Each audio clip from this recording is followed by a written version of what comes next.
Halo guys, kita ketemu lagi di kelas komunikasi dan globalisasi, pertemuan kedua.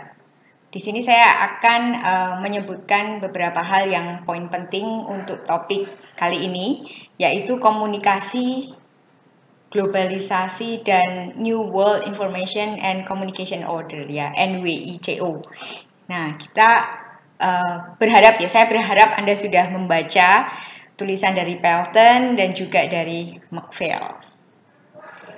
Untuk yang Pelton akan kita bahas dulu, yaitu tentang satellites and the nation state. Jadi satelit itu ternyata itu memang sungguh-sungguh mengubah kehidupan kita. Misalnya sekarang tiba-tiba saja satelit nggak ada.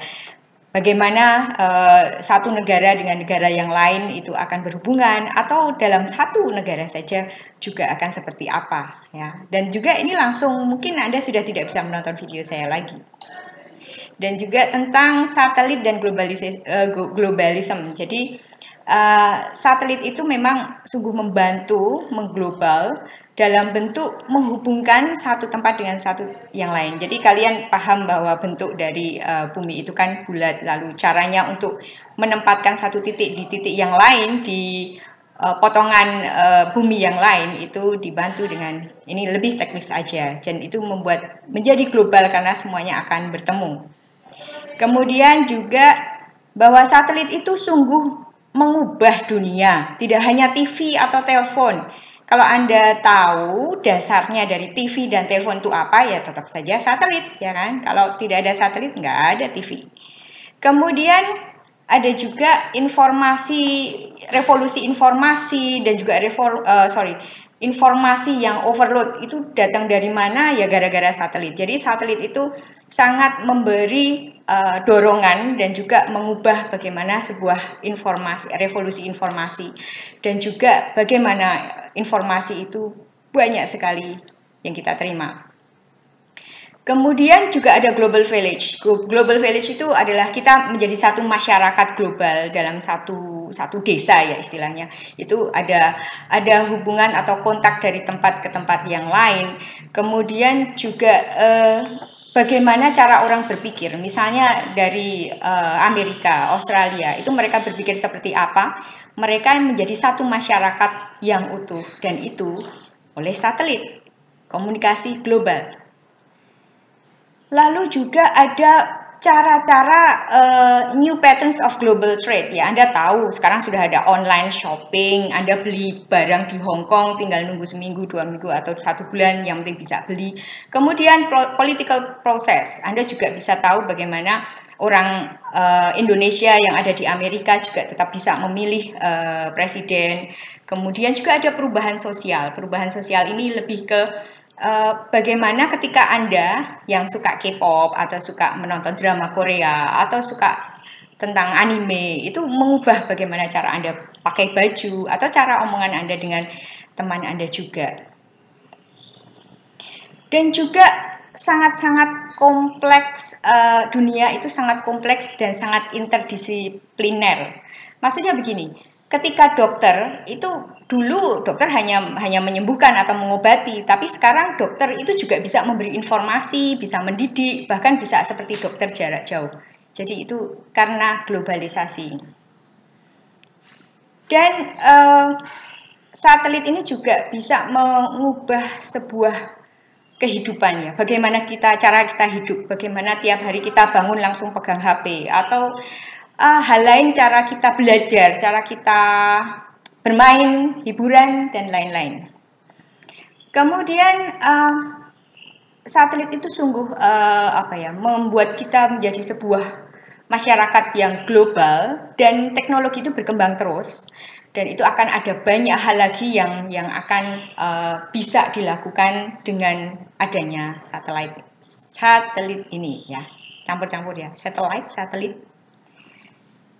Dan juga ini bisa Anda baca juga maksudnya apa sih the new satellite applications on the horizon. Jadi semuanya itu pasti ada perkembangan, semuanya ada tambahan, ada situasi yang jauh di sana tapi akhirnya akan juga kita alami. Nah, ini yang lebih kelihatan itu bagaimana satelit itu memberi intersection ada hubungan antara Eastern and Western cultures, bagaimana Cina, bagaimana bertemu dengan Amerika, lalu bagaimana Indonesia juga bertemu dengan negara Barat, itu juga ada pengaruhnya. Kemudian kita kalau pernah tahu telemarketing, kemudian tele-tele yang lain, nah ini kita harus hati-hati dengan ini juga ya. Ada telepower atau teleshock, itu melalui entah televisi atau sesuatu yang dari jauh. Dan ada perubahan juga dalam pendidikan, kita bisa online learning, bisa tahu bagaimana tentang kesehatan, demografik itu seperti apa, cara bekerja kita itu mau online, itu juga ada perubahannya di sini. Lalu topik yang kedua itu tentang the New World Information and Communication Order. Kalau bisa diterjemahkan itu menjadi tatanan informasi dan komunikasi dunia baru. Itu apa sih? Ya tatanan, aturan, order. Itu kenapa ada? Itu diminta oleh setelah Perang Dunia Kedua ya. Ada negara namanya peripheral atau negara yang terpinggir. Jadi negara yang kalah istilahnya. Itu mereka merasa ada sesuatu yang salah di sini. Negara adidaya itu sangat berkuasa. Lalu mereka minta ini pertama di tatanan itu minta penghapusan ketidakseimbangan atau ketidaksetaraan segala jenis media baru ya. Jadi tidak seimbang itu ada media baru, maaf ke delete. Itu ada ketidakseimbangan. Jadi dunia barat mungkin lebih dominan atau tidak setara. Kemudian mereka juga ingin ada penghapusan efek negatif media atau monopoli media. Contohnya itu sesuatu yang tidak imbang. Misalnya negatif itu semua untuk orang timur itu beritanya negatif. Misalnya di Indonesia yang diberitakan hanya natural disaster, saya lupa namanya, natural disaster tahu ya. Lalu ada juga tentang di Afrika misalnya yang diekspos adalah kemiskinan ya, bencana alam, ya ampun saya lupa bahasa Indonesianya, natural disaster. Kemudian juga menghormati hak setiap masyarakat etnis, kelompok sosial, berita individu untuk berpartisipasi aktif. Jadi mereka berpartisipasi aktif dalam bentuk proses komunikasi. Jadi tidak hanya negara adidaya yang mengatakan atau speak up, tapi semua juga ada semua kelompok sosial ada waktunya. Kemudian penyebab dari the New World Information and Communication Order menurut McPhail itu adalah yang pertama, berita penting tentang negara periphery and semi-periphery itu diabaikan atau terdistorsi ya. Jadi entah beritanya benar atau tidak diberitakan, bahkan terabaikan. Yang kedua, yang saya katakan tadi bahwa biasanya beritanya itu negatif tentang korupsi, tentang teroris, tentang pemberontakan, tentang perang. Kemudian masyarakat dari berbagai penjuru dunia itu menonton berita, film, program TV dari mana? Amerika. Kita nontonnya apa? Hollywood, kayak gitu. Negara core itu namanya negara adidaya. Itu menentang menentang tatanan ini. Jadi penyebab dari ini adalah karena memang merugikan negara adidaya. Nah, justru itu karena menguntungkan satu pihak, makanya negara semi-periphery yang bukan core itu ingin ada aturan. Kemudian sebenarnya ada tujuan juga ya.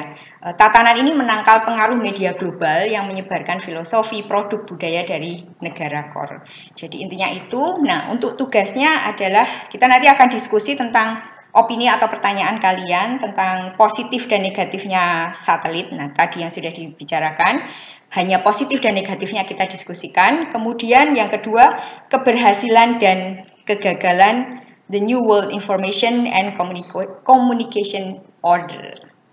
Sampai jumpa di diskusi.